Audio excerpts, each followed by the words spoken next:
Hello and welcome to the JSA Studio. I am your host, as always, Nathan, and today I'm coming at you with a video about the Michigan wide receivers and tight ends. Originally, I had planned for this to be an offensive line video. However, as I got into the nitty-gritty looking into the offensive line, I decided that I would most likely need to change the whole theme of the episode. So we're doing wide receiver and tight ends today. However, before we even get into that, there's a little bit of housekeeping I would like to do. Thank you for helping me reach 500 subscribers. So, if you are subscribed, I thank you earnestly. And if you are not subscribed, then it's at this point I would like to ask you to like the video, subscribe, and go ahead and leave a comment down in the comment section below. And now, with the intro done and out of the way, let's go ahead and get started. So, for the purposes of this video, I'm going to assume that there are 3 starting wide receivers and 2 starting tight ends. Mathematically, that doesn't work out because then a running back wouldn't be starting. However, I think that there will be situations where they will start 3 wide receivers and there will be situations where they start 2 tight ends. So for the sake of this video here, I'm going to assume that they're going to have an X, a slot, and a Z receiver, as well as a Y and a H tight end. And we will get into the specifics of what each of those means when we get to their starters. And right now, we're going to go ahead and talk about the X position and the player that I believe that is going to start there, which is Frederick Moore. Traditionally speaking, the X receiver is a bigger bodied receiver that generally does better against press than most of, if not all of, your other receivers. The X receiver, by definition of the actual term in terms of X's and O's, what the X refers to is a receiver that lines up on the line of scrimmage. However, that term has sort of been co-opted by the scouting community and the average fan to mean a particular type of wide receiver. The Calvin Johnson, Julio Jones, AJ Green style of big-bodied jump ball receivers. Frederick Moore does not play like that. He plays more like what we colloquially would call a Z wide receiver. And we'll get into what a Z wide receiver is when we talk about the starter that I have projected at that position.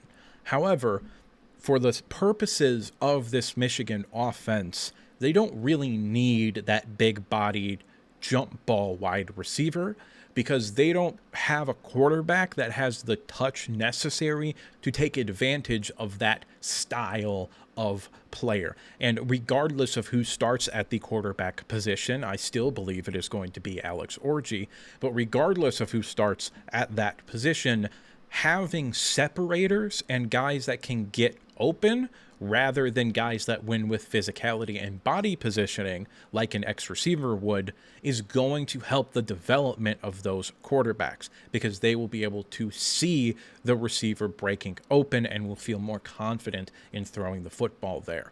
As far as Frederick Moore himself goes as a player, this is someone that I think has a good amount of upside. I think he is someone who will be productive if given the opportunity to actually play and get targets, which remains to be seen if they're going to have the quarterback play in order to do that. He has sort of separated himself from the pack of players competing at that position, at least as far as most of the Michigan media is actually concerned. And he did look good in the spring game, so I am going to go ahead and slot him in here as the X starter. As far as the Z position goes, I believe that will be given to Tyler Morris, who showed up in a pretty big way in the Rose Bowl game, catching a touchdown pass. But more importantly, he outran basically the entire Alabama defense on that play, including what was, in all honesty, a really, really good angle that was taken by Deontay Lawson, or at least I believe it was Deontay Lawson. I didn't actually double check when I was making this, who got the unfortunate task of having to cover him on a crossing route, which is just a massive mismatch. But he actually took a really good angle to try and tackle Tyler Morris, and he just outran him and the safety on that play. So he's got some serious speed to his game. He's also someone that has been getting consistently high praises each of the past 2 years before the season began. And it was sort of like oh, if somebody goes down, Tyler Morris can kind of step up in really all three of the roles if necessary. And you shouldn't particularly feel all that much of a drop off. Now, they've been pretty much healthy at the wide receiver position the past 2 years, so they haven't really needed him to step up. However, going forward, he now has that chance and opportunity to step up as potentially even the wide receiver one of this offense. One thing that is concerning is the size. He's listed at 5'11", 185. Generally speaking, Michigan does kind of round up a bit more than they should. So if he's 5'10 and 1/4, they'll typically just give him 5'11. So if he is that small, then his future is more likely to be on the inside. However, we have another player that I think is more suited to that role and couldn't play on the outside, which we'll talk about next. But as far as Tyler Morris goes, he is a very good wide receiver, in my opinion. In the limited amount of reps that we've seen him have, I feel confident that he is going to be a productive receiver, and maybe the most confident of all three of the starting receivers on this team. The player that is going to start in the slot for me is Semaj Morgan, who played a lot and by the end of the season was a starting wide receiver on this team as a true freshman. He's tremendously quick, but still has what I would describe as good enough long speed. I think he's probably somewhere in the high 4.4s. However, he is young, so hypothetically with better treatment and some weight room conditioning, he could get a little bit faster, maybe into the low 4.4s. What surprised me most about his freshman campaign is that he actually played quite physical for someone not only his size, but as young as he was as well. Because generally speaking, you do have to train wide receivers to be physical, especially at the line of scrimmage. However, he did not have that problem as a young player last year, and you could see several times him using his hands to gain an advantage when running routes. He probably has the most amount of upside of any wide receiver, simply because I do think he has the potential to be very, very good after the catch, which is not really something Michigan has had in quite a bit. Roman Wilson, a little bit, but I think Roman Wilson is not going to hold a candle to what Semaj Morgan could potentially do with the ball in his hands. He was also tasked with returning punts a couple of times, which worked out good in the Big Ten championship game, not so much in the Rose Bowl. However, I do, generally speaking, believe the biggest jump a player makes is from freshman to sophomore years, or from first year playing to the second year playing. And there were times last year where it was pretty obvious the game was too fast for Semaj Morgan, more so earlier on in the season. However, even later on in the season, I think he was still struggling with that a little bit. I don't believe that will be a problem this year. I also believe that our wide receiver coach is very, very good, and our developmental staff in terms of physical training is also very good, even though we had to replace most of them this past offseason. That was basically just to say I think he's going to improve quite a bit from last season to this season. I do also believe that he has the highest upside of any wide receiver, maybe on the roster, but certainly of the starting three. And there are some other players here that I believe are worth talking about and mentioning on this team here.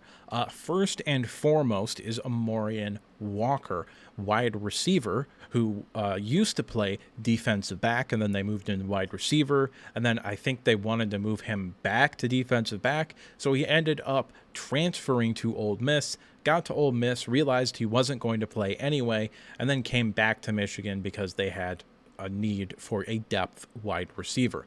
I do believe he will play, and I still believe he has a metric crapload of upside.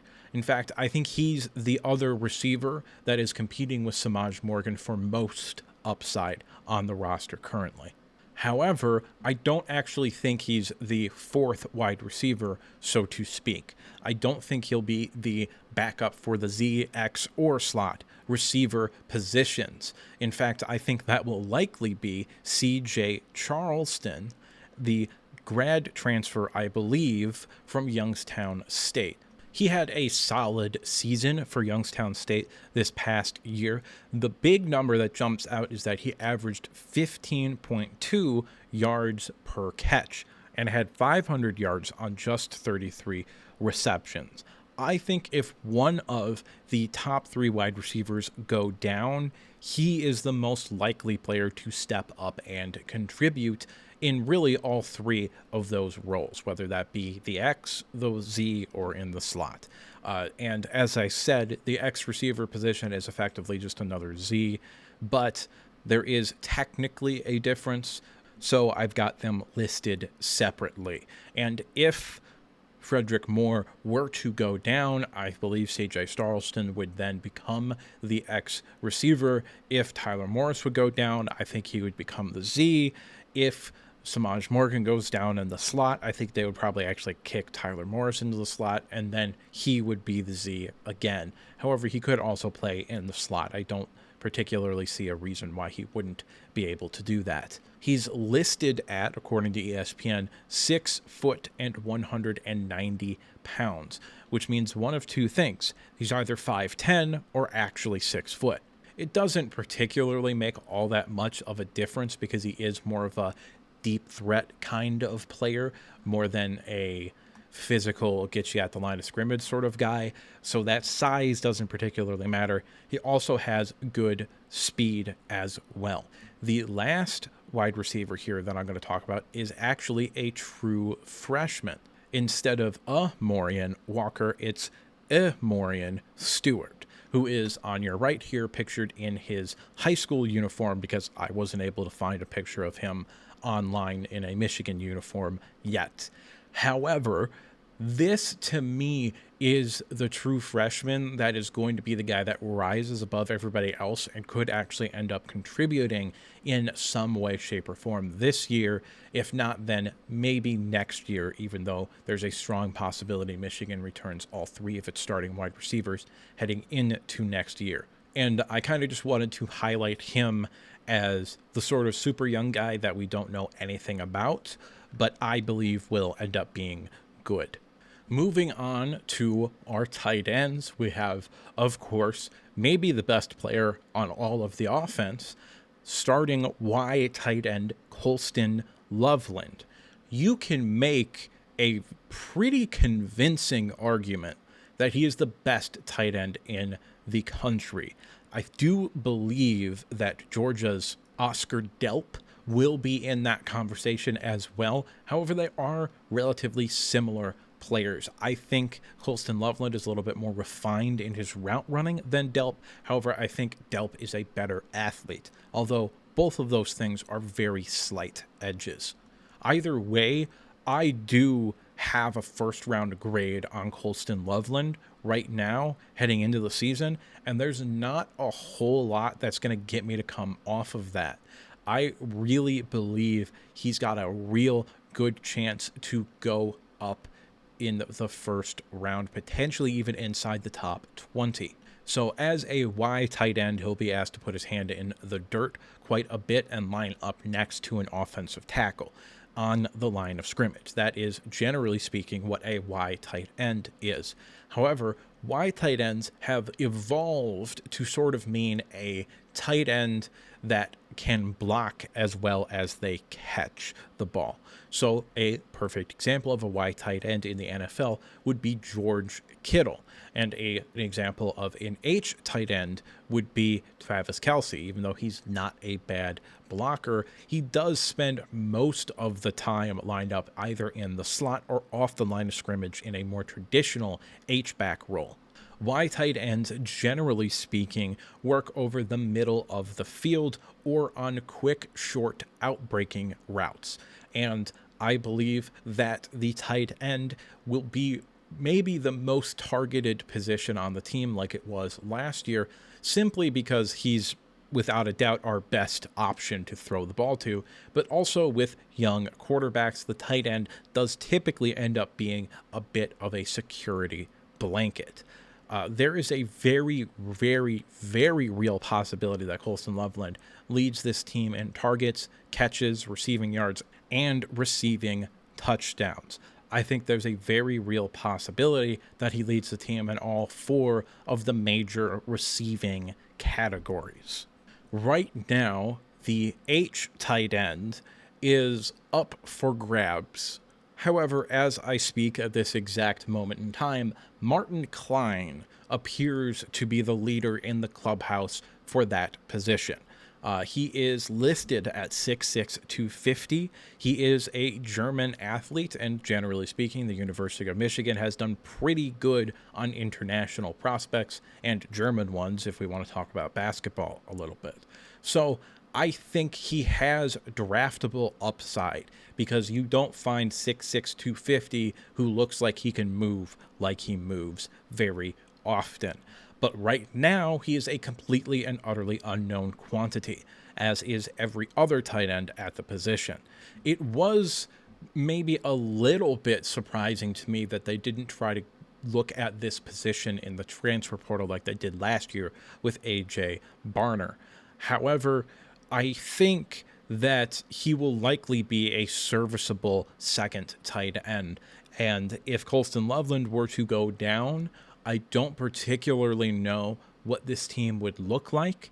He is probably the most valuable player on the offense, because not only is he the best player on the offense, but there is also just a ton of unproven, even though they're all very talented, players behind him, that the potential drop-off from him to tight end 2 could be staggeringly large.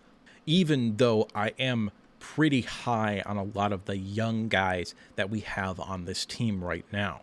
And speaking of those young guys, and also Max Bredesen, who we'll talk about as a fullback in a moment, but there are two young players at the tight end position that I would like to signal out specifically.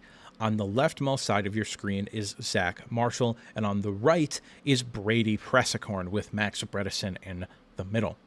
Zach Marshall, I believe, is Klein's only real competition at the tight end 2 position, and Klein is, I believe, a redshirt sophomore, so he's more likely to win that position than a redshirt freshman. However, Zach Marshall has as much, if not maybe a little bit more upside than Klein, who does have a significant amount of upside himself. And Brady Pressicorn, I believe, is the tight end of the future. I think there's a significant possibility he jumps everybody on this team, maybe by the end of this season, but probably by the beginning of next year. He is probably the future at the tight end position. And as far as Max Bredesen goes, I didn't really know where to put him. I almost put him in the running back video because his position is fullback, even though he's technically listed as a tight end, which is ultimately why he's here. He will line up as a tight end occasionally, but he will mostly be used as an actual fullback, or at least I believe that is going to be his role. And he's very, very good at it. He's a fantastic fullback. He's might get drafted into the NFL as a fullback. I doubt it, because that position doesn't particularly exist anymore. But Kyle Juszczyk for the 49ers is getting a little bit old, and he's probably the best fullback in the country. So Maybe there's a connection to be had there, maybe there isn't. But that is all that I have for you today. So it's at this point that I would like to remind you to like the video if you liked it, subscribe if you want to see more content like this, and if you disagree with any point, go ahead and drop a comment down in the comment section below. And now with the outro done and out of the way, there's only one thing left to say, and that's that I'll see you next time.